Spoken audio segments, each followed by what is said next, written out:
ইয়াত সমবেত হ'লোঁ অনুদান বিতৰণ কৰাৰ কাৰণে আমি প্ৰায় 1200 আমি হিতাধিকাৰী আজি ইয়ালৈ আমন্ত্ৰণ কৰিছিলোঁ আমাৰ আভা হাছং সাহিত্য শাখিত পৰিষদৰ পৰা বিভিন্ন ধৰণৰ সামগ্ৰী দিবৰ কাৰণে আৰু এনেকুৱা ধৰণৰ হিতাধিকাৰীসকললৈ অনুদান বিতৰণী কাৰ্যসূচী আমাৰ ধাৰাবাহিকভাৱে আভা হাছং সাহিত্য শাখিত পৰিষদৰ দ্বাৰা চলি থাকে।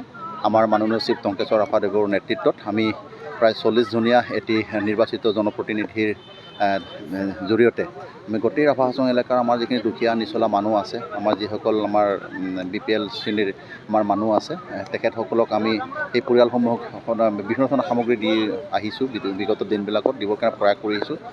আৰু আজি আমি আটাইতকৈ বেছি ভাল পালোঁ, প্ৰায় 1200 বিভিন্ন ধৰণৰ দুখীয়া পৰিয়ালক আমি আমন্ত্ৰণ কৰিছিলোঁ। সেই দুখীয়া পৰিয়ালবিলাকক আমাৰ সামগ্ৰীসমূহ হৈছে আমাৰ সূতা আমি প্ৰায় আজি 380জন শিপিনীক আমি প্ৰদান কৰিলোঁ আৰু প্ৰায় আমাৰ গৰীব একদম শ্ৰেণীৰ মানুহ প্ৰায় 450জনক আমি বিচনা সামগ্ৰী প্ৰদান কৰিলোঁ। আমাৰ যিসকলে পবিত্ৰ খোৱা পানী নাপায়, আমাৰ জল জীৱন মিছনে তেওঁলোকক সামৰি ল'ব পাৰে, ঠিক তেনেকুৱা ধৰণৰ আমাৰ পৰিয়ালো আছে। পথাৰৰ মাজত এটাকৈ পৰিয়াল থাকে, তাত জল জীৱনে থাকি নাপায়, যথেষ্ট গৰীব, ঠিক তেনেকুৱা ধৰণৰ প্ৰায় 20জন এটা পৰিয়ালক 20টি পৰিয়ালক আমি দমকল প্ৰদান কৰিলোঁ। আৰু আমাৰ দুখীয়া ঘৰৰ ল'ৰা ছোৱালী যিসকলে আমাৰ চাইকেল টকাৰ অভাৱৰ কাৰণে চাইকেল কিনিব পৰা নাই, সেই চাইকেল কিনিব নোৱাৰা আমাৰ ছাত্ৰ ছাত্ৰীসকলক ক্লাছ 9ত পঢ়া, ক্লাছ 8ত পঢ়া, ঠিক তেনেকৈ দুখীয়া ঘৰৰ ছাত্ৰ ছাত্ৰীসকলক প্ৰায় 18জনী ছোৱালীক ছাত্ৰীক আৰু 14জন আমাৰ ছাত্ৰক আমি চাইকেল প্ৰদান কৰিলোঁ, যাতে তেখেতসকলে অহা যোৱা কৰিব পাৰে স্কুললৈ সুগমভাৱে ভালকৈ অহা যোৱা কৰিবলৈ তেওঁলোকে পঢ়া শুনাখিনি কৰিব পাৰে। ঠিক তেনেকৈ আমাৰ ৰাজহুৱা অনুষ্ঠান আছে, ৰাজহুৱা অনুষ্ঠানবিলাকক তেওঁলোকক আমাৰ বিভিন্ন ধৰণৰ তেওঁলোকে মাজে মাজে সমস্যাৰ কথা কয়, সেই সমস্যাবিলাকৰ কাৰণে আমি তেওঁলোকক ঘৰ বনাই দিব পাৰে, কিন্তু তেওঁলোকৰ এটা ঘৰো আছে।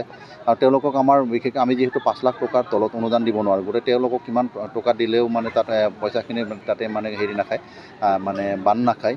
সেইকাৰণে তেখেতসকলে টিংপাত দিলেই তেওঁলোকৰ ঘৰটো ধুনীয়া হৈ উঠে। বহুত দিন আগতে ধুনীয়াকৈ লগাইছিলে, তেওঁলোকৰ এটি পকী ঘৰ আছে, কিন্তু টিংপাতখিনি জহি হৈ গ'ল। গতিকে ঠিক তেনেকুৱা ধৰণৰ আমাৰ ৰাইজ অনুষ্ঠান প্ৰতিষ্ঠানৰ প্ৰায় আজি 16টাকৈ অনুষ্ঠানক আমি 5ৰ পৰা 10 মানলৈকে আমি টিং প্ৰদান কৰিলোঁ। এনেকুৱা ধৰণৰ আজি হিতাধিকাৰী সকললৈ আমি সামগ্ৰী বিতৰণ কৰিলোঁ বিগত দিনবিলাকত। ইয়াৰ উপৰিও আমাৰ আভা হাছং সাহিত্য শাখিত পৰিষদে বিভিন্ন ধৰণৰ আমাৰ নিৰ্মাণমুখী কাম কাজবিলাক কৰিছোঁ।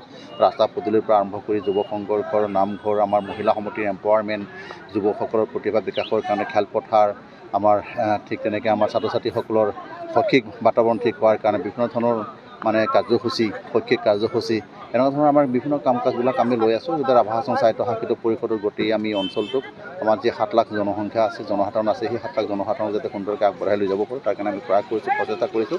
আৰু তেখেতসকলৰ কাৰণে আমাৰ পৰিকল্পনা সদায় চলে। তাৰ সৰ্বোপৰি আমাৰ খলীয়াহাকত সমষ্টি হিচাপে যি এটা সমষ্টি আছে পৰিষদত, এই সমষ্টিটোৰ মই নিজে প্ৰতিনিধি হিচাপে ইয়াত আছোঁ। আৰু আমাৰ খলীয়াহাকত সমষ্টিত বিভিন্ন জাতি জনগোষ্ঠীৰ মানুহবিলাক সমপৰ্যায়ত আছে।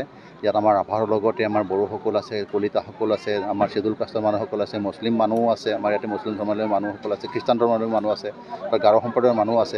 জাতি বৰ্ণ ধৰ্ম নিৰপেক্ষে বিভিন্নজন মানুহ আমাৰ খলীয়াহাকত সমষ্টিত বসবাস কৰে।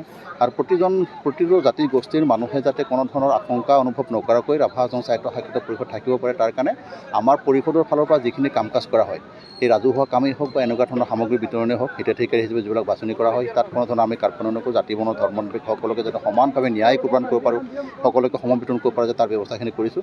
আৰু খলীয়াহাকত সমষ্টি যাতে গোটেই আভা হাছঙৰ যি 36টা সমষ্টি আছে, সেই 36টা সমষ্টিৰ ভিতৰত যাতে এটা ভাল সমষ্টি হ'ব পাৰে, এটা পাইলট এটা সমষ্টি হ'ব পাৰে, তাৰ কাৰণে মই সদায় প্ৰচেষ্টা অব্যাহত ৰাখোঁ কাম কাজ কৰাৰ কাৰণে। আৰু আহি থকা দিনবিলাকত জনসাধাৰণৰ কোনো কাৰ্পণ্য নকৰাকৈ, জনসাধাৰণে কোনো ধৰণৰ আশংকা নকৰাকৈ, জনসাধাৰণৰ কোনো অন্যায় নোহোৱাকৈ জনসাধাৰণে সঠিকভাৱে ন্যায় পাব, তাৰ কাৰণে সদায় প্ৰচেষ্ট হৈ পেলাই তেওঁলোকৰ কাৰণে মই নিজৰ কাম কাজ অক্ষুণ্ণ ৰাখিম।